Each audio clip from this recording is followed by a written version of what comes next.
Iimanyano zabasebenzi ziyasikhaba isimemelelo somphathiswa wezimali umnumzana Tito Mboweni sokucutha ingxowa ehlawula imivuzo yabasebenzi bakarhulumente ngemali engaphaya kwe-160 billion rand kule minyaka mithathu izayo. Umfelandawonye abasebenzi ICosatu ugrogrisa ngokungena kuqhankqalazo ukuba abasebenzi abanyuselwe imivuzo ngo-April.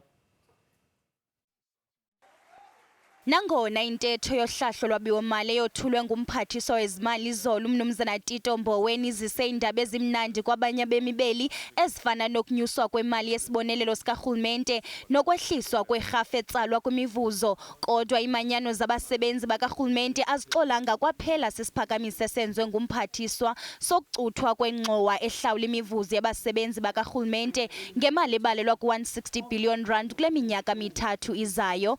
ICosatu ithi isibone sisimemelelo njengohlaselo lujoliswe ngakubasebenzi kwaye ithi ayizukuvumela ukuba abasebenzi babe ngamaxhobo oqoqosho oludodobalayo lweli norhwaphilizo. On the attack on the public services, ICosatu rejects government's narrow fixation with the public service wage bill. We review this provocative budget as a challenge from the National Treasury, and we accept will not allow the workers to be used as a scapegoat for this economic crisis. These cuts directed at the public service will have a severe implication for the economy.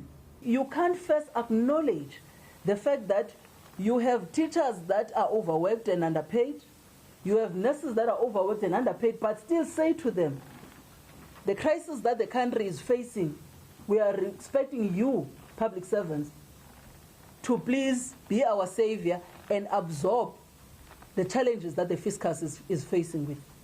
Lo Umfelandawonye wabasebenzi uthi uhlahlo lwabiwo-mali lwayizolo belungalungiselelwanga bemibeli koko lwenziwe ukuvuyisa abatyali-zimali nee-arhente ezijongene nomgangatho wezoqoqosho kwihlabathi.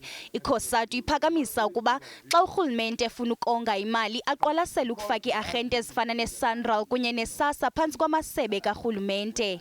We will insist that e-tolls should be abolished and SANRAL should be co-opted back to the Department of Transport. ICosatu igrogrisa ngokungena kugwayimbo ukuba inyuswa imivuzo yabasebenzi ukuqala ngo-April.